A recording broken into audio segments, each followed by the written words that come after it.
द्रोणाचार्य ने पांडव तथा कौरव राजकुमारों के शस्त्रास्त्र विद्या की परीक्षा लेने का विचार किया। इसके लिए एक विशाल मंडप बनाया गया। वहां पर राज परिवार के लोग तथा अन्य प्रतिष्ठित व्यक्ति उपस्थित हुए। सबसे पहले भीम एवं दुर्योधन में गदा युद्ध हुआ। दोनों ही पराक्रमी थे। एक लंबे अंतराल तक दोनों के मध्य गदा युद्ध होता रहा, किंतु हार जीत का फैसला न हो पाया। अंत में गुरु द्रोण का संकेत पाकर अश्वत्थामा ने दोनों को अलग कर दिया। गदा युद्ध के पश्चात अर्जुन अपनी धनुर्विद्या का प्रदर्शन करने के लिए आए। उन्होंने सबसे पहले आग्नेयास्त्र चलाकर भयंकर अग्नि उत्पन्न किया, फिर वरुणास्त्र चलाकर जल की वर्षा की, जिससे प्रज्वलित अग्नि का शमन हो गया। इसके पश्चात उन्होंने वायु अस्त्र चलाकर आंधी उत्पन्न किया तथा पार्जन्यास्त्र से बादल उत्पन्न करके दिखाया। यही नहीं, अंतर ध्यान अस्त्र चलाया और वहां पर उपस्थित लोगों की दृष्टि से अदृश्य होकर सभी को आश्चर्य में डाल दिया। वहां पर उपस्थित समस्त जन उनकी धनुर्विद्या की प्रशंसा करने लगे। अचानक उसी समय एक सूर्य के समान प्रकाशवान योद्धा हाथ में धनुष्य लिए रंगभूमि में उपस्थित हुए। वे कर्ण थे। कर्ण ने भी उन सभी कौशलों का प्रदर्शन किया जिसका कि प्रदर्शन अर्जुन पहले ही कर चुके थे। अपने कौशलों का प्रदर्शन कर चुकने के पश्चात कर्ण ने अर्जुन से कहा कि यदि तुम्हें अपनी धनुर्विद्या पर इतना ही गर्व है तो मुझसे युद्ध करो। अर्जुन को कर्ण का इस प्रकार ललकारना अपना अपमान लगा।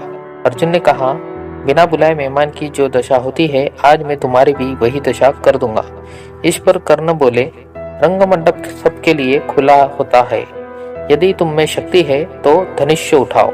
उनके इस विवाद को सुनकर नीति मर्मज्ञ कृपाचार्य बोल उठे, कर्ण, अर्जुन कुंती के पुत्र हैं। वे अवश्य तुम्हारे साथ युद्ध करेंगे, लेकिन युद्ध के पूर्व तुम्हें भी अपने वंश का परिचय देना होगा, क्योंकि राजवंश के लोग कभी नीच वंश के लोग के साथ युद्ध नहीं करते।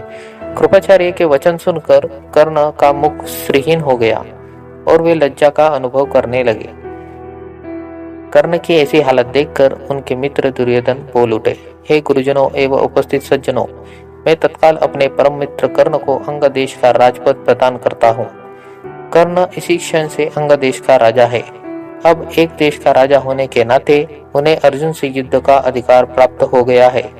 दुर्योधन की बात सुनकर भीम कर्ण से बोले, भले ही तुम अब राजा हो गए हो, किंतु हो तो तुम सूत पुत्र ही।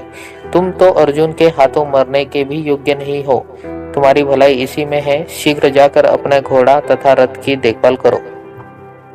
वाद विवाद बढ़ता गया और वातावरण में कटुता आने लगी। यह विचार करके कि बात अधिक आगे न बढ़ पाए, द्रोणाचार्य एवं कृपाचार्य ने सभा को विसर्जित कर दिया। ये थी दोस्तों दो धनुर्धारी व्यक्ति की कहानी, कर्ण और अर्जुन की। दोनों ने अपनी शक्तियों का किस तरीके से प्रदर्शन किया, इस कहानी में यही आपको बताना था। तो ऐसे ही मिलते हैं नेक्स्ट कहानी में। तब तक के लिए बाय बाय।